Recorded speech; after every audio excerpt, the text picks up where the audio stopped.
Just a quick video as an update to Hive Inspection 1 on the 9th of May. About an hour ago, so this is Thursday the 14th of May now, about an hour ago we saw an almighty number of bees in the sky. Quick look around revealed they were coming from hive number 1, which was the colony that was queenless, had raised its own new emergency cells. I think there were 3 cells that I left. They were scattered around various frames. Not in typical swarm fashion, but obviously the bees decided when the queens were ready to emerge that their hive was no longer big enough, so they swarmed. When they were in the sky, sort of an old trick that my granddad used to do was to get a hosepipe out and damp them down, which resulted in them clustering in the hedge. Now you can see them a little while ago, but since they've gained in numbers, the cluster, and it's grown, it's weighed down the branch, so you can kind of just see sort of darkish patch beyond some of those leaves up there. Maybe see a few bees bobbing around. Just see if I can zoom in a little bit.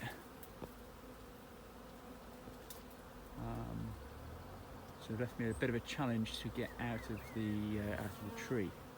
Now that's half of them. There's another half which is a bigger half, so not quite half, but a bigger cluster in another tree even further up, about 25 meters away. So that'll be the second video.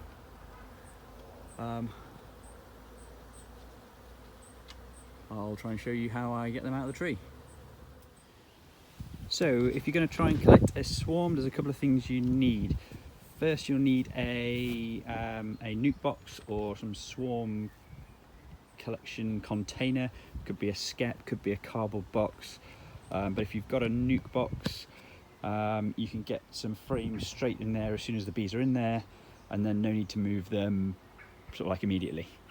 So they can then sort of stay in there for sort of a week.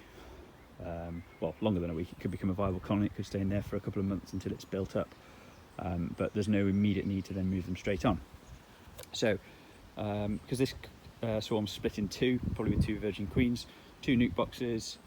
I haven't quite got enough frames made up, so I've got 4 frames for each box. I'll make another 4 up, which will make 6 in each box later tonight.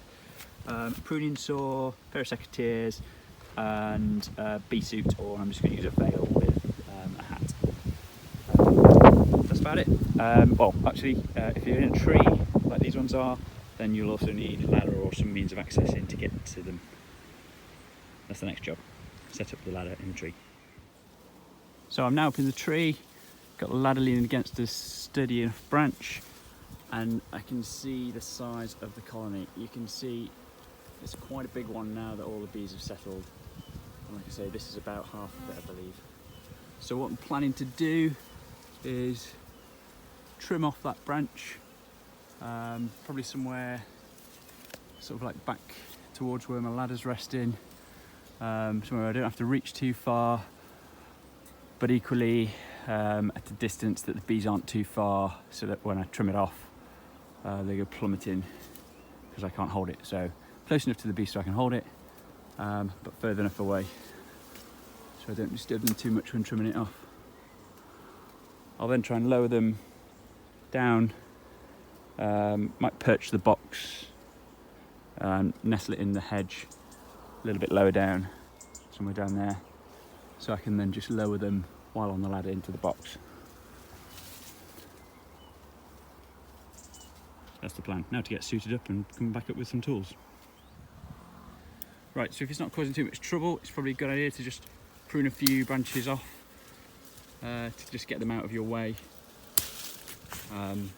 This is sort of my boundary fence with my neighbour. My neighbour's not too concerned about a few branches up here, so that's the trick. So there you can see the extent of the colony. It's a good sort of, it's almost rugby ball in size, so it's a decent one. And if you follow that branch back, I'm going to cut it probably somewhere about just about there, where I can kind of still easily go through it with the secateurs and then leave me a branch to hold on to. Now, obviously been up here on a ladder, only having 2 hands. I'm gonna have to put the camera down, unfortunately, just while I do this. But I'll pick it straight back up as soon as I get them down and into the box. In fact, if I just bite the secateurs in like that, that'll help me. Rightio, right. Right, I've got the 2 branches. It's actually attached to 2 branches, so I snipped the first one, and it was still sort of like hanging there, and half of the cluster's like tangled through a second branch. So flip those off now. Got hold of the 2 branches that have got the bees, and now down into that box. Although I'm thinking now it might be easier to go down and into the second box that I've got ready, so that I can shake them straight off this branch into the box. So that's what I'm going to plan to do. So all the frames out of the box, branches in my hand. I'm actually going to prune off a few more branches first. I shook off most of the bees off those branches into the box. Put the lid on, a couple of frames in there. I'll stick a few frames in a second when they've calmed down a little bit, and then shook the rest of the bees around the entrance, just in case the queen didn't get shaken in on the first, off the first sort of couple of shakes of the branches. She'll have landed in that bundle of bees, and more than likely just crawl up and into the entrance. So that's swarm 1 captured. Now to tackle the second part. Very similar procedure.